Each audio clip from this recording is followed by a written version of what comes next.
Hey everybody, welcome to another episode of Superhero Deep Dive. I am your host Jason, and I have a very interesting episode for you set up today. Before I get into it, let me give my normal disclaimers. That the information is pulled directly from different sources across the internet and may or may not be completely complete, but they do give a really good insight on the current superhero. Also, if you are watching me on Outworld Fleet Radio, welcome. That's either on a Tuesday or Thursday because I am aired throughout the day on that station. It's an internet radio station. The website is www.un-con-conventional.com/radio. So hi. If you're watching me on Superhero Deep Dive on YouTube, hello. It's good to see you or talk to you, whatever you identify with. You can catch a new episode every Tuesday morning at 8 a.m. Eastern Time. And please comment, like, subscribe, and share for those. If you have any questions, critiques, fun facts you'd like to add, any request for future episodes, or just have a discussion, that's probably the best way. I get a lot of interaction through that. Also, you can catch me on Instagram, Twitch, and Twitter under Super Deep Dive and use the hashtag Superhero Deep Dive. On Twitter and Instagram, I do post superhero memes throughout the week, which is a lot of fun. You can always comment on those, follow me, or send me DMs through that. And also, if you ever want to email me, you can email me directly at B4, so B4 it all at yahoo.com. Okie dokie. This week I am going into the Black Knight, who is Dane Whitman. He is kind of an extra character in the Eternals movie. If this is a spoiler for you, I'm sorry. The movie has been out for a little while, and it's been all over the internet. So, sorry, not sorry. Suck it up. I guess. I don't know. But I did get a request from a good friend of mine named Cyrnix to cover him. So, I kind of put it off a little bit, but I decided why not? Let's get it done. I have about 15 more heroes after him, so that's full of requests as well mixed in with it. So it's going to be good. Now, just a disclaimer for this, along with my other disclaimers, I am not going to be doing fun facts because the only real fun fact he has is he's been a guest star in Eternals. And I'm not going to do power expansions because there's so much speculation going on and so many talks of him getting either a bigger role in future movies or getting his own series. I just don't want to step on those toes because, I just don't think it'll be good. And he has such a huge history anyway. It's going to take up a good amount of time. So, with that being said, Black Knight's real name is Dane Whitman. Now, Dane Whitman was born in Gloucester, Massachusetts, to a rich family. In his youth, he studied physics, and Whitman is best known as the modern-day Black Knight, continuing the legacy that began in medieval England. The first Black Knight, Whitman's ancestor, Sir Percy of Scandia, lived during the reign of King Arthur. Percy's murder at the hand of his nemesis Mordred began a string of successors, all of them Percy's descendants. Nephew of the villainous Black Knight that went by the name of Nathan Garrett, Dane was summoned by his uncle when he was mortally wounded following a battle with Iron Man. See, I don't believe that he was mortally wounded. 'Tis but a flesh wound. Sorry. If you get it, you get it. And if you don't, I'm sorry. But if you get it, you probably got a little chuckle. Or at least you thought of it too. Alright. With his last words, his uncle confessed to his life of crime and bid Dane to restore the honor of the Black Knight legacy. At first, Dane hoped to use merely his scientific expertise to be a force for good. However, his scientific experiments using magnetism to search for extraterrestrial life inadvertently brought Magneto and Toad back to Earth during a time when the mutant villains were believed lost in space. Magneto immediately began to reform his Brotherhood, starting by kidnapping Quicksilver and the Scarlet Witch. Whitman donned the costume and weapons of the Black Knight to track Magneto down, but was confronted by the Avengers, who assumed him to be his uncle. The Black Knight helped the Avengers get on the right track and parted company with them, annoyed by their distrust. Because, why wouldn't you trust someone that looks exactly like, wearing the same costume and stuff, as one of their great enemies? Not greatest enemy, just a great enemy of theirs. Why wouldn't you? Why wouldn't you just immediately be like, yeah, seems legit? Whatever. Alright, Nathan Garrett was posthumously, I don't know how to pronounce that word. I typed it and I don't know how to pronounce that word. But he was contacted to join the Masters of Evil, organized by the Crimson Cowl, who was actually the robot Ultron, who was unaware of the villainous Knight's demise. Whitman agreed to join the team with the hopes of infiltrating their ranks, and he tried to contact the Avengers before the attack. However, Ultron guessed at Whitman's treachery, and the Masters intercepted him before the attack. The Masters intercepted him, beating him and leaving him abandoned. The Black Knight happened upon the discarded Jarvis, who was also abandoned by the Masters of Evil, after being set up to appear as if he were the Crimson Cowl. The Black Knight tracked down the Masters of Evil, helping the Avengers escape and overcome their foes. The heroes then parted on better terms, although Whitman still wanted to keep his distance. Whitman traveled to England, hoping to sell the last of his inheritance from his uncle, Garrett Castle. There, he was contacted by the spirit of his ancestor, Sir Percy of Scandia, the original Black Knight, in a similar way that his uncle had. However, in this case, Whitman proved worthy of pulling the Ebony Blade out of its scabbard. With it, he defeated the demonic Guardian of the Sword, and afterward, Le Sabre, a modern-day agent of Sir Percy's enemy, Mordred. That's pretty cool. It turns into one generations-long family feud. Alright, returning to America, the Black Knight met Doctor Strange through their mutual contact of Victoria Bentley.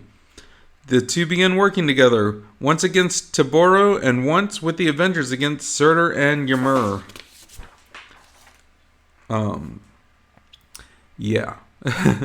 He encountered the Avengers again when they used his powers by Kang. Wait, no. Let me restart that, because I don't do double takes. I just keep going. He encountered the Avengers again when they were used as pawns by Kang in playing a game with the Grandmaster and his Squadron Sinister. His Ebony Blade was the prize in a contest between Goliath, who was Clint Barton, not Bill Foster. Clint Barton at the time, so Hawkeye was Goliath. And the Wizard, who was kind of like their version of Flash. But by trying to help Goliath, the Black Knight interfered with the game, and the Avengers, with his Ebony Blade, were returned to Kang's future. Thanks to the mystic properties of the sword, the Black Knight was able to transport himself to it, despite the distance of space and time. He helped the heroes escape and confront Kang, who demanded power from the Grandmaster to defeat the Avengers. Ultimately, it was the Black Knight, since he was not an Avenger, who managed to strike Kang down and allow them to return to the present. In gratitude, the Avengers extended an offer of membership, and Whitman accepted, although he opted for reserve status since he resided in England at the time in Garrett Castle. Over time, Whitman began feeling the curse of the Ebony Blade, making him grow more violent and more bloodthirsty. When he nearly killed 2 jewel thieves after a pursuit, he sought to end the curse by destroying the blade. The search brought him to the magical dimension of Pulmachus, but he was captured by Archon and his worst ally, the Enchantress. The Enchantress placed the Black Knight under a spell, keeping him in thrall even when the Avengers, warned of the Knight's fate by the Scarlet Witch's dream, came to the rescue. The Enchantress urged Archon to battle the Avengers in hopes they would be destroyed, but the Black Knight lost his sword during the fight, and it fell into a magical well and was seemingly destroyed. Convinced of the truth, Archon abandoned the Enchantress and then the fight, allowing the Avengers and the Knight to return home. In fact, the blade was not destroyed but was lost in time, appearing in Olympus. Ares discovered it, and allying with the Enchantress who was following the blade, launched an assault upon Olympus. The Black Knight learned of this through the Brazier of Truth, and assembled the Avengers to storm the halls of Olympus. Ultimately, the Avengers were successful in stopping Ares' rampage, recovering the Ebony Blade, and remanding the Enchantress to Zeus. She soon escaped, however, and sought out the Black Knight to use as her pawn, once more placing him under her spell with a kiss. They traveled to the dimension ruled by Cassiolina, and the Enchantress sought revenge against her and the Executioner, who deserted her for Cassiolina. The defenders took refuge at Garrett Castle after rescuing Barbara Norris from the Nameless One, and inadvertently stumbled into Cassiolina's dimension. The Enchantress transformed Barbara Norris into the Valkyrie in order to aid her cause, and the defenders were forced into battle as well. When Cassiolina was defeated, the Enchantress and Executioner fled, but not before the witch cast the Black Knight aside, transforming him into stone. During this time, Valkyrie used his winged horse Aragorn. Because, a horse has got a horse, right? You gotta do what you gotta do. So this is pretty interesting so far. He has just been manipulated time and time again, it seems like. I mean, he's just kind of a patsy in this so far. Alright, let's keep going though. Alright, Doctor Strange took the Black Knight's body with him to his Sanctum Sanctorum, hoping to someday reverse the curse. Eventually, Strange managed to contact the Black Knight spirit lost in a nameless dimension, but the message was warped by Dormammu to force the Defenders and the Avengers to compete for the Evil Eye, a powerful mystic object that Strange was led to believe would be the Knight's only salvation. In fact, Dormammu succeeded in using the Eye to nearly destroy the universe before being defeated, and the Eye couldn't help the Black Knight as his spirit had traveled to the 12th century during the time of the Crusades. Through a spell cast at the time of Camelot's demise by Merlin, Whitman's spirit inhabited the body of his ancestor, Eobard Garrington, also known as the Black Knight. Whitman was thus able to try to track down Mordred the Evil, the man who murdered Garrington. Modred, not Mordred. Modred, it sounds like a headache medicine. Anyways, alright. Modred had died centuries before, but lived on as his spirit survived in the 12th century, throwing events into chaos. Merlin's spell also brought the Defenders, who helped the Knight confront Modred, his allies, and his armies. Ultimately, Whitman decided to stay in the past, fighting in the Crusades on behalf of King Richard, and the Defenders returned home. Modred, little, yellow, different. No, I'm sorry. I just can't get past it, and I'm pretty sure I'm going to say his name numerous times. Alright, at some point following the Crusades, the Black Knight joined the High Druid of Avalon, Emergen, in defending the realm of Avalon from attack by the Fomor, ancestral enemies of the English gods, who wished to use Avalon to invade Earth. At the Knight's suggestion, Emergen used his modern-day descendant, Dr. Druid, to elicit the Avengers' aid.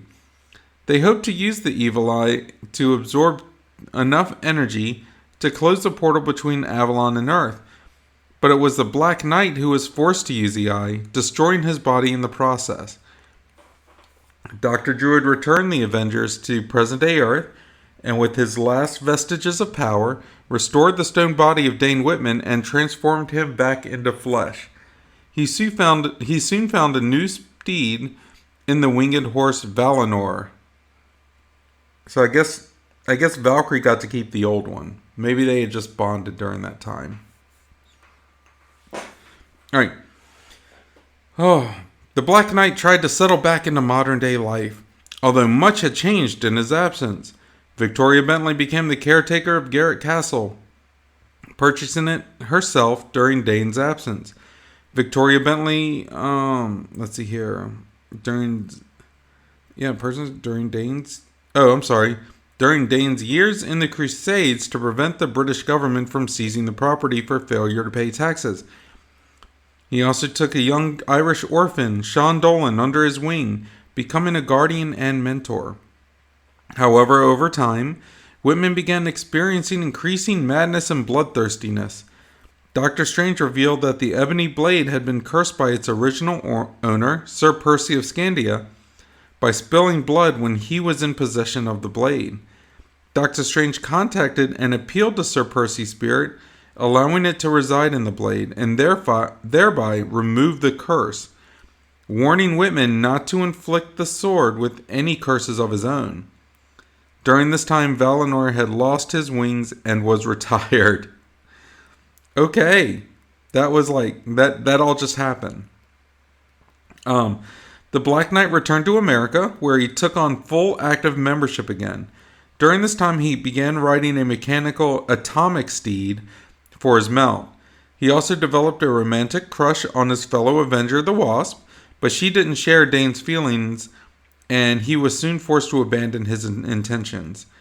He did, however, become romantically interested in his admirer, the female Yellow Jacket. Maybe he just liked little girls with wings. I mean, not little girl like young girls. Don't get me wrong. I'm just saying like little in stature. Like tiny. Itsy bitsy. Teeny weeny. Minuscule. Okay, anyway. Sometime later, his personality seemed to grow more medieval and archaic. When the Avengers associate Marina underwent her own transformation into a huge savage sea creature resembling the mystical Leviathan, she began sinking several fleets of ships and ravaging the undersea world of Atlantis. The Avengers hunted her down, but ultimately it was her husband, the Submariner, who took Whitman's ebony blade from him and dealt a mortal blow to Marina. Whitman immediately felt the effects of the blood curse on the blade, which took the effect of slowly transforming him into a living extension of his ebony blade. As such, he began to cut people and objects he touched and gradually found it harder to move. So this is interesting. His power, or his strength, whatever worthiness, came from the blade, but it's also turning him into an extension of itself. The Black Knight was forced to leave the Avengers in the company of his teammate Thor, who hoped to find a cure for Whitman's condition in the realm of Asgard. However, at the time, Asgard became embroiled in a battle against the Egyptian death god Seth and his army. Ultimately, Thor used the knight's cursed blade-like body to kill Seth. Thor then took the knight's body back to Earth, placing it in care of Doctor Strange. Dane Whitman was restored to normal through the combined efforts of Doctor Strange, his friends Victoria Bentley and Sean Dolan, and the spirit of Sir Percy. Oh my goodness gracious. This dude just keeps getting put through the ringer. Alright, the Black Knight soon returned to the Avengers, having abandoned his ebony blade in favor of a high-tech laser sword. More determined and driven than before, the Knight grew into one of the Avengers' most prominent members, even serving as an unofficial field leader under the Black Widow. His drive in the Avengers led him to become more ruthless than before, even to the point of advocating the assassination of the alien Supreme Intelligence for its role in sparking war between the Kree and Shi'ar alien races. Also, Whitman began neglecting Valinor, his squire Dolan, and his benefactor Victoria Bentley. Sean Dolan later used the Ebony Blade, becoming possessed by it and being transformed into the demonic Blood Wraith, killing Victoria Bentley and stealing Valinor for himself. More poignantly, Whitman and Bentley just begun to entertain a potential romance before death. Dane defeated the Blood Wraith, but Dolan escaped, becoming one of Whitman's most bitter foes. Which is interesting because Dolan was the one that Dane Whitman had brought in and mentored. So it's, whatever, I guess. That's gratitude. Alright. The Black Knight soon found himself in a love triangle involving himself and two of his teammates, the Inhuman Crystal and the Eternal Cersei. Doesn't sound like a bad triangle to be in, gonna say. Alright, Dane was in love with Crystal, the estranged wife of Quicksilver, but was also strongly attracted to the mentally unstable Cersei, who was madly in love with him and forced Dane to mentally bond with her. When Quicksilver returned to the group and seemed prepared to reconcile with Crystal, Dane unselfishly renounced his feelings for her. About the same time, the Avengers were attacked by Whitman's counterpart from another dimension, the Proctor, who was determined to kill Cersei in revenge for what her counterpart had done to him, including the mental bonding process. The Black Knight helped defeat the Proctor and resigned himself to accompany Cersei in her exile to another dimension, as her growing mental instability made her too dangerous to remain on Earth. During their adventures in other dimensions, Cersei regained her emotional stability, and Dane spent some time with a super team called Ultra Force, even becoming its leader. He and Cersei eventually decided to return to their own Earth, though, and managed to do so after an accidental side trip to the Crusades, again, during which Dane earned the friendship and enmity of Bennett du Paris, a power-mad knight who survived into modern times as the mutant terrorist Exodus, leader of the Acolytes. On returning to present-day Earth, Dane and Cersei split up.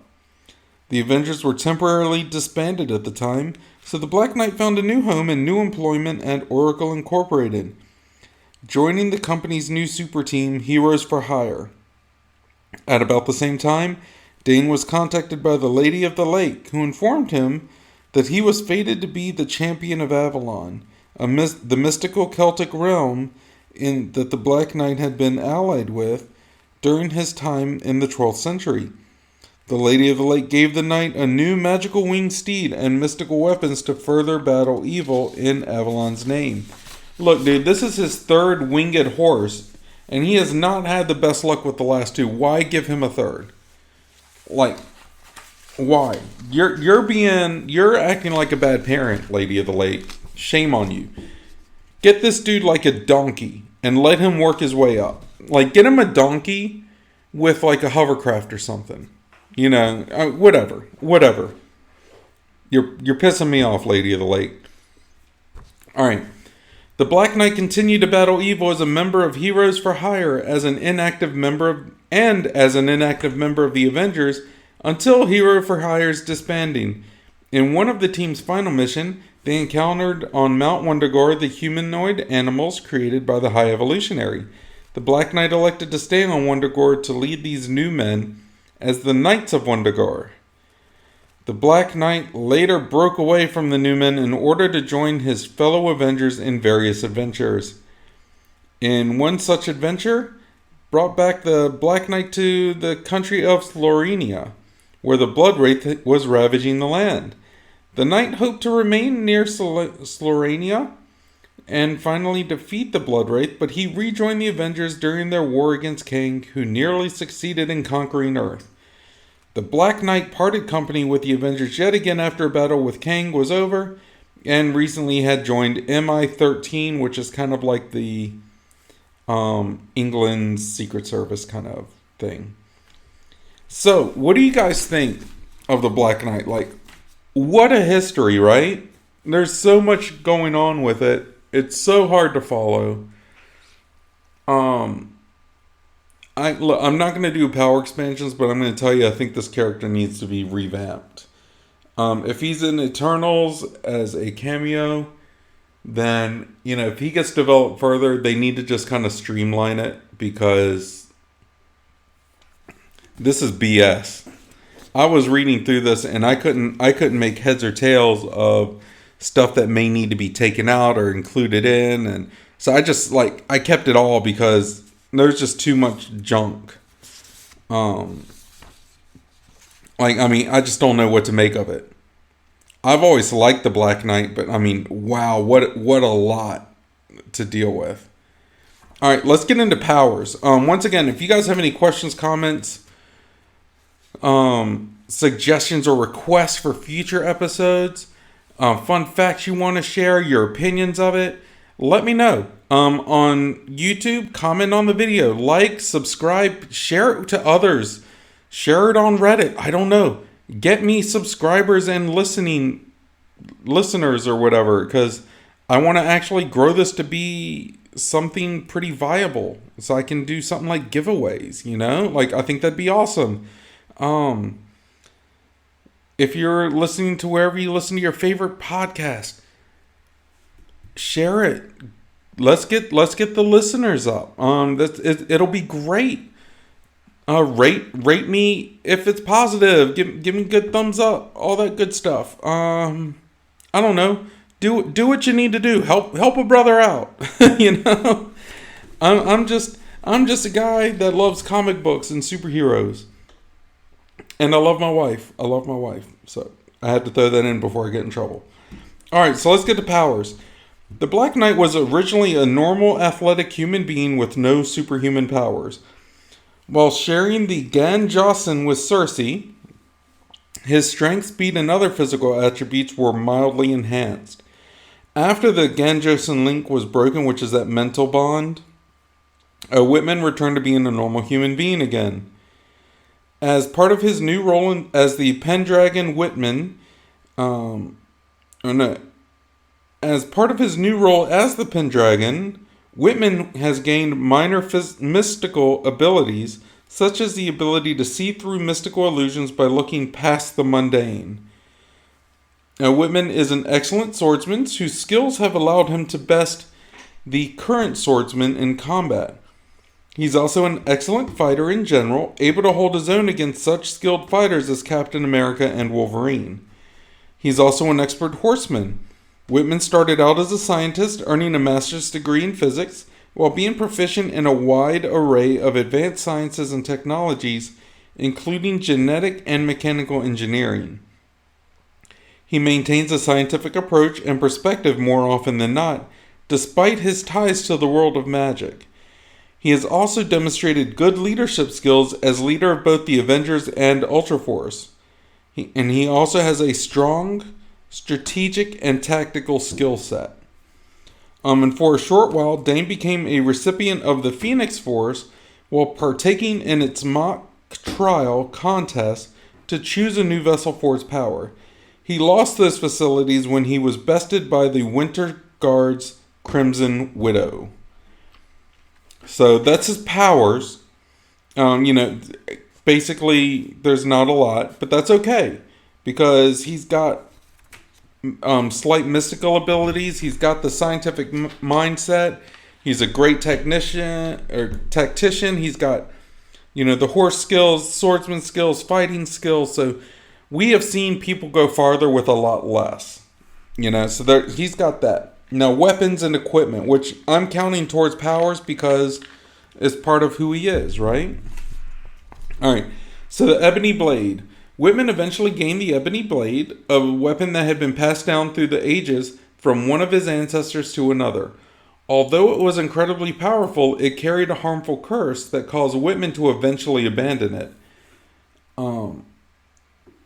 And at one point, Whitman had gained possession of a fake or faux Ebony Blade. I guess maybe it was just as strong, but it didn't have the curse. So, less calories, just as filling. I don't know. Excalibur. For a time, Dane Whitman also wielded the fabled steel belonging to the monarch of Camelot himself. In his battles against the evil dark wizard Necromon, it was later relinquished back to the reborn King Arthur once the said conflict had been resolved. But that is pretty cool that he actually got to hold and control Excalibur. Alright, scientific paraphernalia. Whitman first became the Black Knight to atone for the crimes that his uncle Nathan Garrett had committed using the name. He started out with his uncle's non-magical tools, namely a javelin that fired energy blasts, a suit of body armor, and Aragorn, a genetically engineered winged white horse. He's got a power lance. The invention of his late Uncle Garrett's, as Black Knight, Dane would make use of the former Black Knight's signature weapon designed through his expertise in mechanical automation as an alternative to using the Ebony Blade for a while. Taking the appearance of a typical jousting staff, the power lance is actually a marvel of technological craftsmanship studded with numerous modern armaments and gadgetry. Alright, he's got a couple more things. The Neural Sword.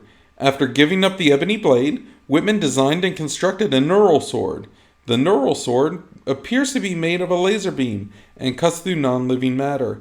Its laser blade is actually a neural disruptor when used against living things.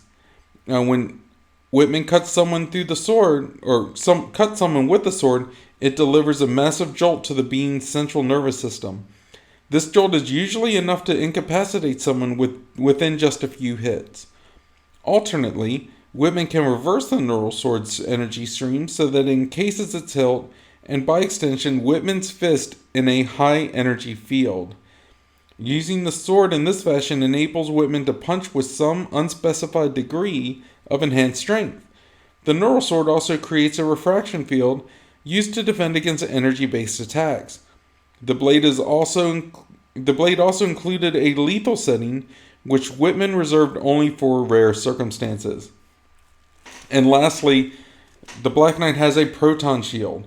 For a brief period in service of MI-13, Dane too adopted a hard light energy shield similar to those used in the past by Captain America and U.S. Agent.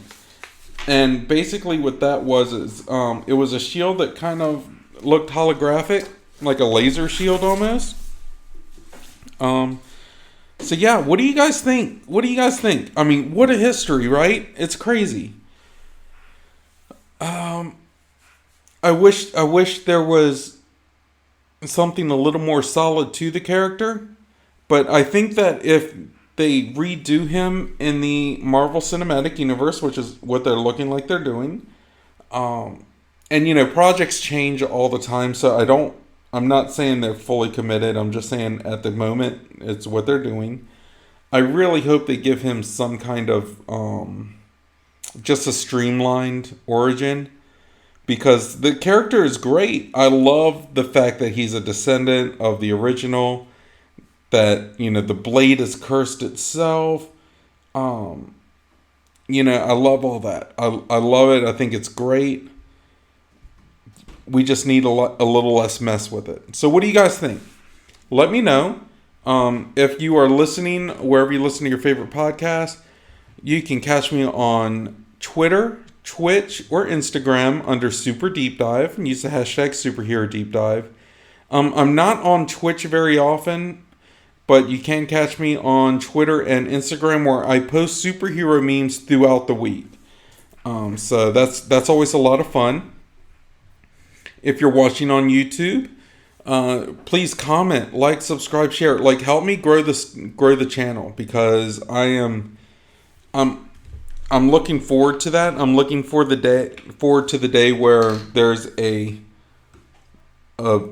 audience and we have just long conversations. Because what I'd like to do one day is maybe do YouTube Live or something, or live stream, and we can talk and have these conversations, doing it in real time. Also, if you're watching me on Outworld Fleet Radio, or if you're interested in Outworld Fleet Radio, it's an awesome internet radio station. It's www.un-con-ventional.com/radio. And I'm on throughout the day every Tuesday and Thursday. So, yeah.